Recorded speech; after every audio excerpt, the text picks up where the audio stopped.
Tamil Nadu దిండిగల్లోని AR డైరీలో pollution control board తనిఖీలు చేస్తోంది. 2 గంటలుగా ఈ తనిఖీలు కొనసాగుతున్నాయి. తిరుమల లడ్డు నెయ్యి వివాదంలో ఏఆర్ డైరీపై ఆరోపణలొచ్చాయి. ఇదే సమయంలో తమిళనాడులోనూ ఈ వ్యవహారం కలకలం రేపింది. పళని సుబ్రహ్మణ్యేశ్వర స్వామి ఆలయ పంచామృతంలో కూడా ఇదే కంపెనీ నెయ్యి వాడారని ప్రచారం జరిగింది. దీనిపై భక్తులు ఫిర్యాదులు చేశారు. దీంతో పళని ఆలయంలో ఏఆర్ కంపెనీ నెయ్యి వాడలేదని తమిళనాడు ప్రభుత్వం క్లారిటీ ఇచ్చింది. ఇటు అలర్ట్ అయిన పొల్యూషన్ బోర్డు అధికారులు డైరీలో సోదాలు నిర్వహిస్తున్నారు. తిరుమలలో కల్తీ నెయ్యి ఘటనతో ఏపీ దేవాదాయ శాఖ అప్రమత్తమైంది. రాష్ట్రంలోని ఆలయాల్లో వినియోగించే ఆవు నెయ్యి నాణ్యత వివరాలను సేకరిస్తోంది. ప్రముఖ దేవాలయాల్లో ఆవు నెయ్యి కొనుగోళ్లపై ఆరా తీస్తోంది దేవాదాయ శాఖ. ఏ కంపెనీల నుంచి నెయ్యిని కొనుగోలు చేస్తున్నారు, ధరల వివరాలపై సమాచారం సేకరిస్తున్నారు ఉన్నతాధికారులు.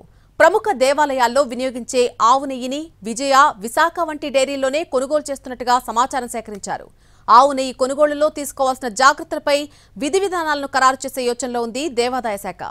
గత ప్రభుత్వ హయాంలో టీటీడీలో జరిగినటువంటి తప్పిదాలు మిగిలిన దేవాలయాల్లో జరగకుండా జాగ్రత్తలు తీసుకుంటోంది.